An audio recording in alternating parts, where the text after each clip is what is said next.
Good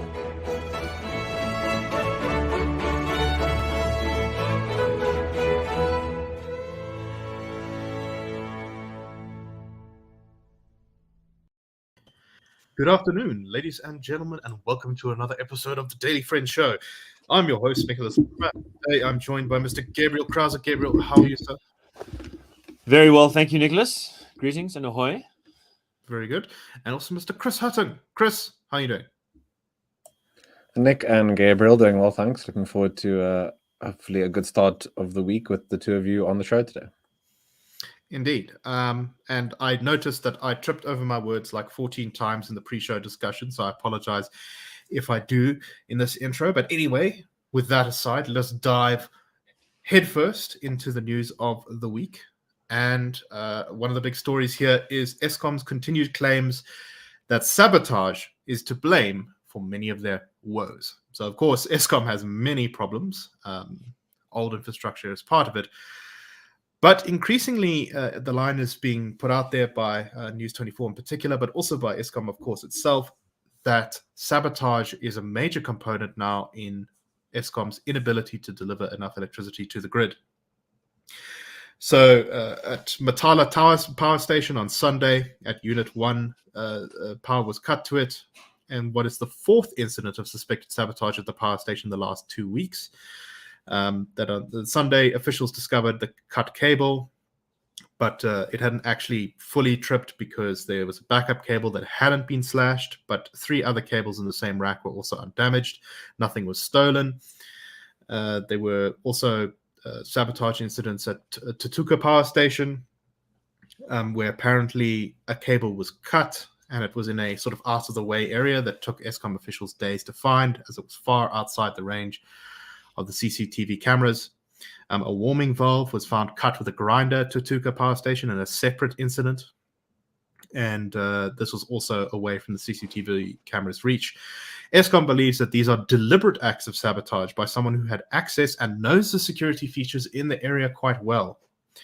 News 24 reported that the reactor earth bars and flexible copper cables were removed from 3 units at Hendrina Power Station. Officials discovered that parts were missing in the early hours of Friday morning when attempting to start up the unit that had been out of commission for maintenance.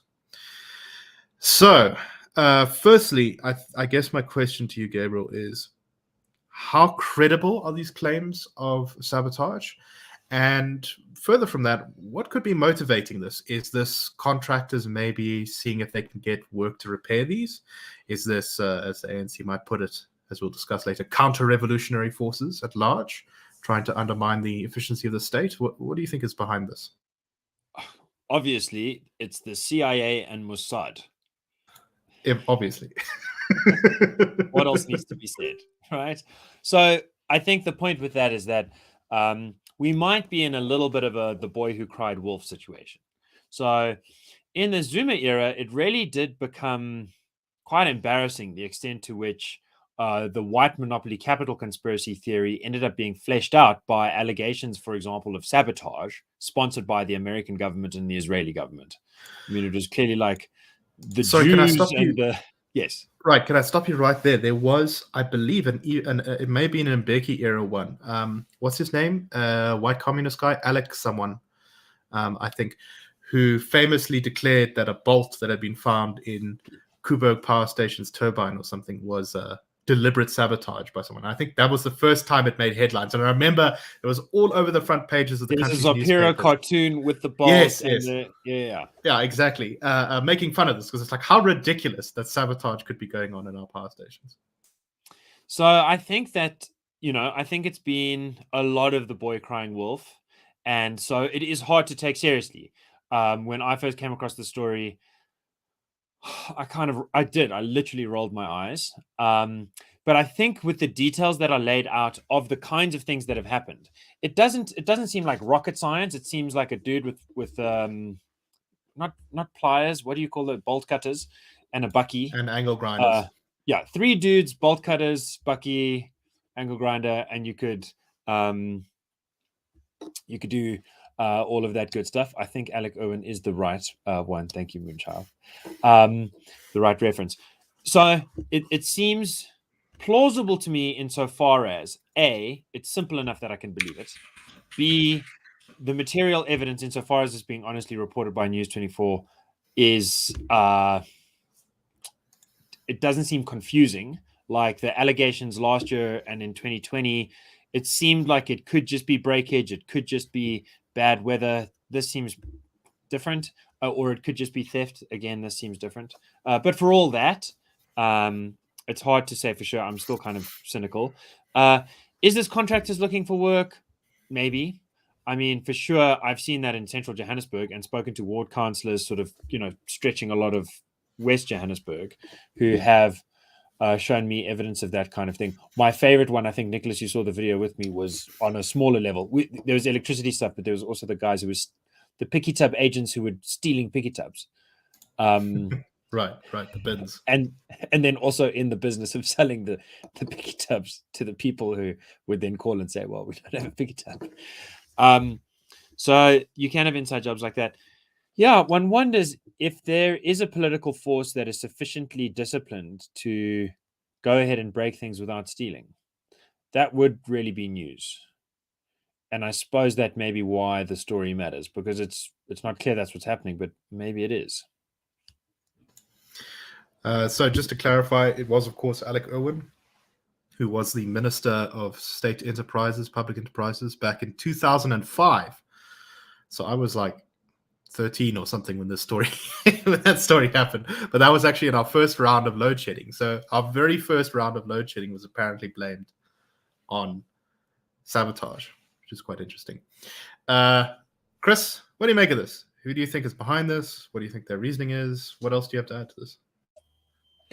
Just a broad point, I do think Eskom has been sabotaged by misguided ideology and policies for the last 15 years, making operations and just basic maintenance, all of that sort of stuff is disincentivized by perverse sort of outcomes, quote unquote, that they want to achieve. That's simply what happens when you have the wrong guiding management policies and ideas in place, when you don't focus on actual outputs in terms of energy delivery and that sort of thing, but when you focus on ticking boxes in certain ways, and you focus on other agendas and ideas for how state-owned entities should be used and shaped and transformed and unfortunately bad direction. I mean, it's probably better to treat each case or alleged case of sabotage on its own merits and investigate whether it's legitimate sabotage or not, whether it's just useful for smoke screens and that sort of thing. But I think the idea of the boy who cried wolf is very apt, because South Africans have simply been fed these stories too much over and over and been asked to swallow them whole. Eventually all credibility goes out the window. So it's difficult to say, I think, exactly what the truth is at this point in time, but just another useful way in some ways to distract from the SOE's failings instead of the maintenance, the basics being done. Right. No, I think that's part of it. And look, I for one do believe that there probably is some sabotage, some nefarious stuff going on here. I know that that kind of accusation has long existed at the municipal level, as you just pointed out, Gabriel, but also with regards to the power utilities in particular. They were notoriously rumored in at least in Joburg, and I'm sure in every other city. I remember on the Daily Friends show we covered a story a while ago about Durban power officials being accused by community members of purposely sabotaging stuff. So it wouldn't surprise me if this was being done for kind of profit. But once again, we're in this bad situation because we have a police service that doesn't work properly, because we have an Eskom that isn't run properly. And those bigger underlying problems, these are all just sort of symptoms that bubble up because of that. Gabriel, any final thoughts? You're muted, sir. I sabotaged myself for effect. So we've looked back over the last 15 years. Yeah, so like half our lifetimes of load shedding and excuses for load shedding, including sabotage. But you can go back further, and I do remember when I first joined the Institute, I can't remember who said it first. I think this quote has been attributed to Gareth van Onselen and Frans Cronje and many other people. But it just does seem to, it turns out to be a fact that the ANC has managed to destroy more power generating capacity running the government than it did in several decades of being a revolutionary force trying to blow up power stations,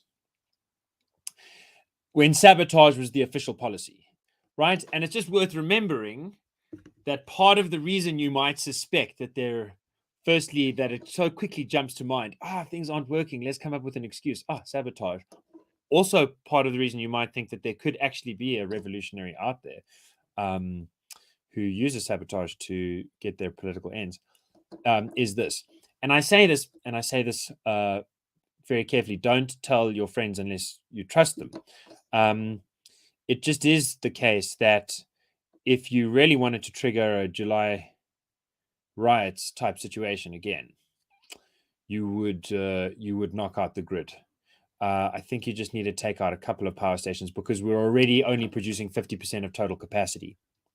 You take out a couple of power stations just for a couple of hours, and that could shut the whole thing down. And my understanding is if the whole thing is shut down, it can be very difficult to turn it back on. Take days, weeks, maybe even a month. And in that period, you would really get very excited. So it's not to be entirely dismissed, this thing. Yes. It could be practice round. That's the kind of work. Helen Ziller, I think back in the mid-2010s, may have written an article actually about this, about what a total blackout would look like. And basically, as far as I understand, the problem is if the power grid gets overloaded at any one point, and this is why we have load shedding to prevent the overloading, then they have to shut all of the power stations down to cold and then get them started back up again. And that takes a minimum of 2 weeks. So you can imagine literally the whole country having no power for 2 weeks. Yeah, very exciting. Yeah, no, very much. It would be the most exciting.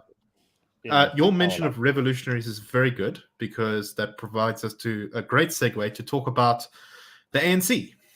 So Thabo Mbeki, former president, has ripped into the ANC's Eastern Cape elective conference, saying that it was just a scramble for resources and had no substantive elements to it. So Thabo Mbeki said, according to my calculation, I may be wrong, the conference does not discuss policy. The conference did not discuss organizational reports because it was busy with credentials. It's a big battle about credentials. Why? Because the principal task of the conference is to elect me, and me being whoever's standing for election. I am quite certain all of us are very worried about what's happening to the movement, and given the place of the governing party since 1994, the impact of what is going wrong within the movement and its impact on the country. That's why when people look at the totality of municipal votes last year, normally the ANC got less than 50%. The masses of our people are making a statement about the ANC, and this is a very serious statement, said Mbeki. Referring to the Eastern Cape, he said, when you try to look at the matter, it's not policy, it's not ideological differences, it's not about whether we are a broad church or not. It's entirely a scramble for positions to get resources, entirely. He then goes on to talk about a story where you can just read that last little bit again, though. Yes. So just to clarify, here's what Thabo Mbeki, former leader and president of the ANC, said. When you look and try to resolve this matter, it's not policy and ideological differences. It's not about whether we are a broad church or not. It is entirely a scramble for positions to get resources, entirely. Which is something we have been saying for a while. So I'm glad the former president agrees with us. So he then goes on to talk about a story about how an ANC member from Newcastle in KZN messaged him saying, me and my local ANC branch didn't campaign for the ANC in the municipal government elections because the IFP asked us not to. And we agreed with them because we think that the municipal government in Newcastle has hitmen, and the ANC government has hitmen on its rolls, and we're not willing to campaign for an organization that is literally paying assassins. Now, who knows if that's true or not? But the point is, there's a profound feeling of sadness and despair. Are credible in Newcastle. Yeah. Indeed, they are, as we know, because of how much political violence there is, in particular in KZN. And this coincides, I think, with something we also want to talk about today, and we can talk about these a little bit separately here. The Umrabulo Policy Conference. The ANC last week put out this 180-page document talking about its plans, its view of the balance of forces in South Africa, and it includes many different analyses about what's gone wrong. Some of them are quite honest, Some of them get sidetracked by other issues. I saw there was a part in the policy document where the ANC says that, look, we know that the National Party infiltrated counter-revolutionary agents into the ANC in 94, and surely some of these must still be operating within the movement, which explains some of the counter-revolutionary behavior we're seeing. They gave other reasons as well, to be fair, but I just thought that was funny. So anyway, I've waffled a lot, Gabriel. What do you make of former president's comments on the ANC? Yeah, so I think it's very telling. There is something about Thabo Mbeki's career which is strange. One of the factors is that he was by far the most popular ANC president. He got almost 70% of the vote, with the highest turnout in the 2004 election that anyone has ever had in South Africa. And a wise political party would have tried to turn him into a Ronald Reagan, would have tried to airbrush his mistakes and emphasize his successes, which were partly to cut the debt in half with a very disciplined financial minister, set up an economy that was ready to grow, and in fact, which did add 1.9 million jobs, oddly enough, between 2003 and 2008, which is oddly enough the same number of jobs we lost between 2020 and 2021. This is not what happened with Mbeki. Instead, he was totally frozen out. Only the bad sides were remembered, and there were plenty of those, to be sure. Most curiously, Mark Gafissa, who wrote A Dream Deferred, I think the official biography of Thabo Mbeki, and if not the official one, the sort of unofficially official one, wrote a piece in the Sunday Times last week in which he said, well, you know, the funny thing about Thabo Mbeki is that he might seem like the good guy before the Zuma Ramaphosa era of lost jobs and corruption and no economic growth. But in fact, Mbeki sowed the seeds for all of this, partly by shielding the corrupt, by protecting Jackie Selebi from Vusi Pikoli, defanging the scorpions and then destroying them, etc., but also by planting the seeds of race-based policy, which would come to be implemented right at the end of that 5% GDP growth era, around 2007, 2008, into the teeth of the financial crisis, and which clearly shifted the scope of South African public service as well as the private economy, incentivizing rent-seeking, corruption, and all kinds of nasty things from, white people, colored people, Indian people, and black people. All of the stars of the president's keepers being very rainbow, but really stealing a lot of money from the tax base, which meant it was difficult for poor South Africans to get by and difficult for middle-class South Africans to keep working. It's a complicated legacy, and that's the point of the ANC, is that, like any individual, it does have a good side, it does have a bad side. I think people who emphasize that in an election year tend to try to say, as Peter Bruce did in 2019, that you should vote for the good side of the ANC and hope that by giving it a confidence boost, the bad side will reform. That's crazy. But in an off-election year, as we are in now, I think it is worth noting that there are clearly contests within the ANC, that Thabo Mbeki is chastising a thoroughly corrupt organization with all of the authority that his previous successors, however caveated they may be, with all of the authority that he bears. What could possibly be more damning? And as a South African who is excited by the idea of us becoming a robust democracy, which means seeing power transfer peacefully through the vote, I'm very excited to hear Thabo Mbeki say that. I'm sure that there are many South Africans that will never take me seriously, that will never take any three of us seriously, that will take him seriously. And they might very well change their voting behavior on the basis not just of what he said today, but also the evidence of no reform that they see coming tomorrow. And that makes me think, don't give up hope. Don't give up hope on this country. As long as stuff like that's being said, there's a game to play. There's a fight that could be won. Indeed. That's a very important thing to remember. Chris, your thoughts on the former president's comments, but also on the ANC's policy document. I know you also had a chance to have a look at little bits of it. Another thing that stuck out to me was talking about learning from the successes of the coronavirus pandemic rollout and instituting some of the achievements in communications and organization that they had learned from that into general governance structures, which strikes me as a little bit not quite on the money. suppose diverting money intended for communicating about a deadly virus to personal sort of benefactors in the form of digital vibes is a success, if one considers that to actually be successful or not. I think swelling your own bank account for some people is successful, whereas for others, maybe it's not what the money should have been used for. Just the document itself, lots of sound and fury signifying nothing. 188 pages of flowery language, but nothing in terms of actual reform. I'm kind of surprised that there wasn't more credit given to things like spectrum auction, for example, which were told as reform, but in actual fact, there's no scrapping of BEE, no reform of labor markets that would help the 46% unemployment rate on the expanded definition to actually be resolved. Nothing of stopping things like the Employment Equity Amendment Bill, which is just BEE on, even more steroids kind of thing. None of that. So it's all, we acknowledge that things are bad, but we aren't actually going to change. So don't get too excited. So the document itself, I think, in a way, it's useful because it shows you just how directionless the party, the organization has become. So hopefully the dringdeer, hopefully it becomes clearer to many more people just how directionless the party is in reality. And then just on the former president's comments,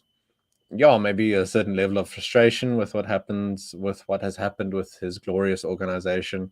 Maybe one sees in moments of frustration people their true thoughts, sort of what's coming out when they see what happens at party conferences. So instructive in that way as well. And I think, as Gabriel rightly says, many people definitely won't listen to any of the three of us, but they will see in those words and the way that he sort of has carried them over that frustration with the party, and they'll maybe start to think, maybe it's time for a bit of a change.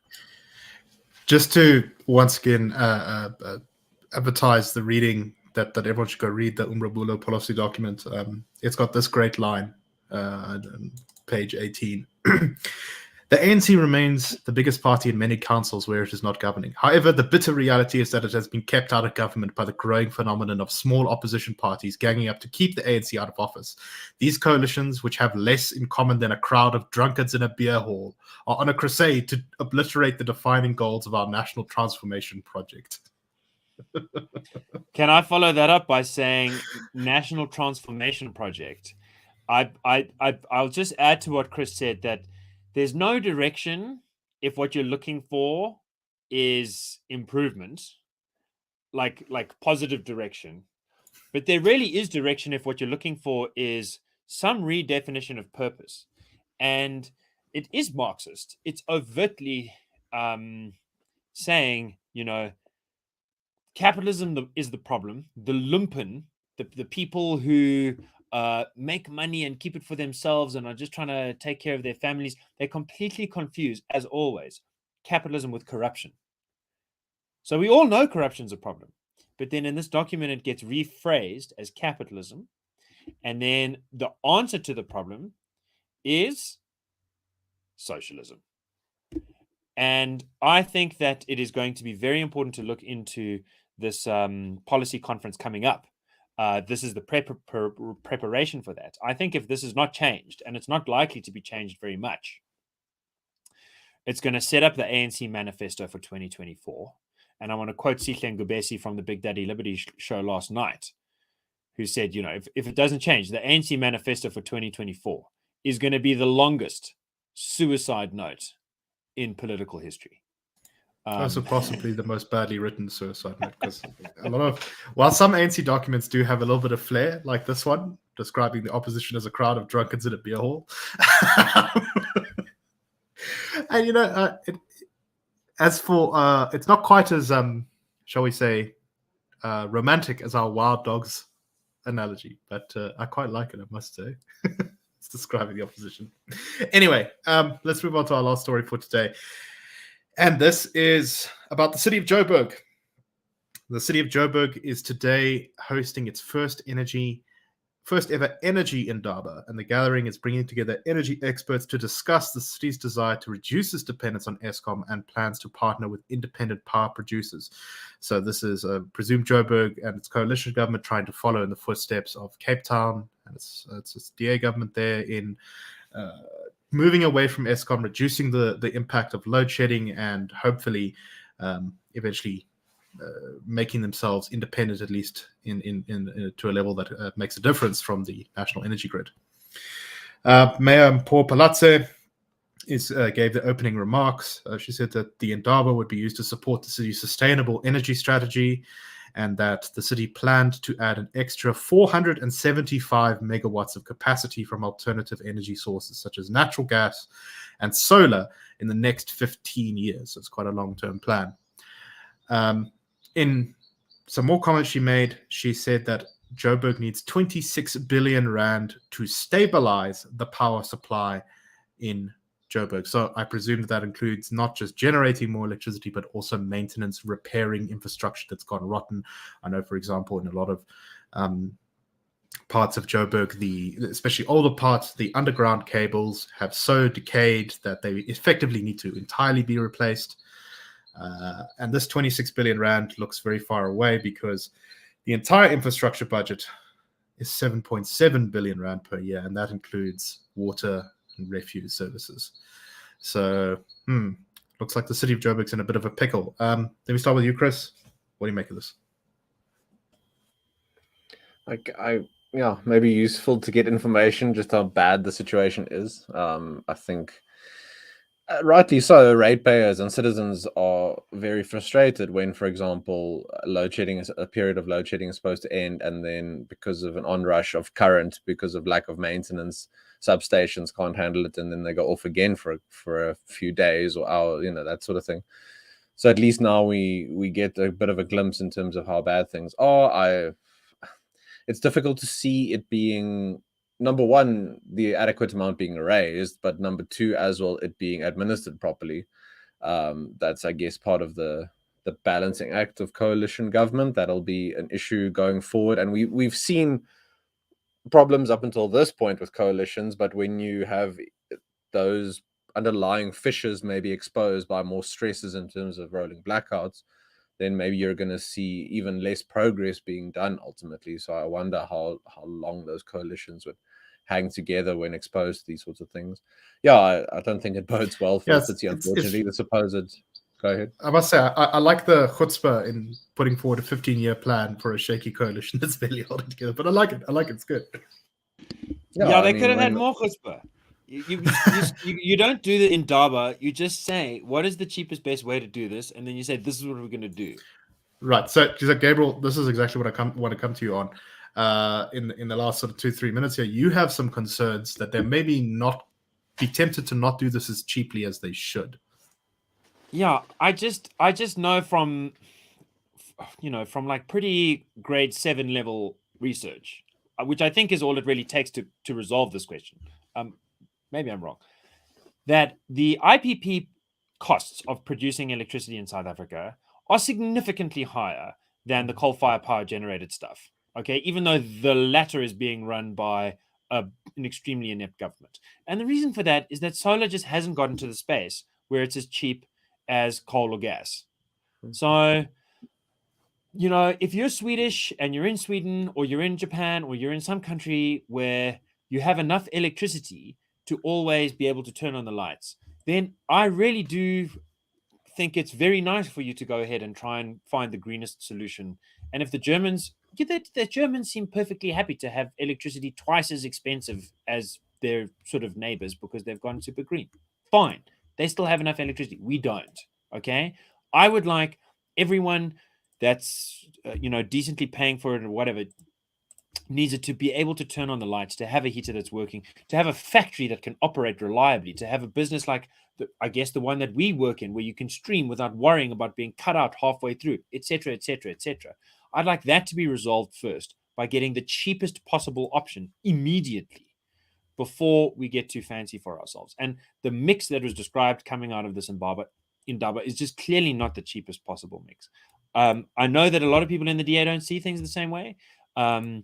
They want to go for like the slightly more expensive version that also feels more sustainable. Looking forward to 2050. They can accuse me of being too short term, but I think if you don't solve the problem that Eskom creates by putting a ceiling over our GDP growth, and it really does. We produce as much electricity as we did 10 years ago, and we produce as much as everything else as we did 10 years ago. We've not managed to transition into being like a super high-tech, low-energy economy. We need the furnace to burn. And if you don't grow our economy, the population keeps growing. That means the anger keeps growing. And that means the powder keg gets drier and drier. Next match comes, next winter comes. Right. There's We're no gonna have room to left worry. to be green once you've blown everything up. Right, we're going to have to be worrying more about violence and food than, where our power comes from. And everyone will be running off of generators then anyway. So let's avoid that future. Yes. Yeah, let's avoid that future if we can, if at all possible. Anyway, thank you very much for listening. That is all we have for today. We hope to see you tomorrow on the Daily Friend Show. Please subscribe to the show. Please rate us on the podcast apps and please like the video. Anyway, that's all for today. Thank you very much and have a great one.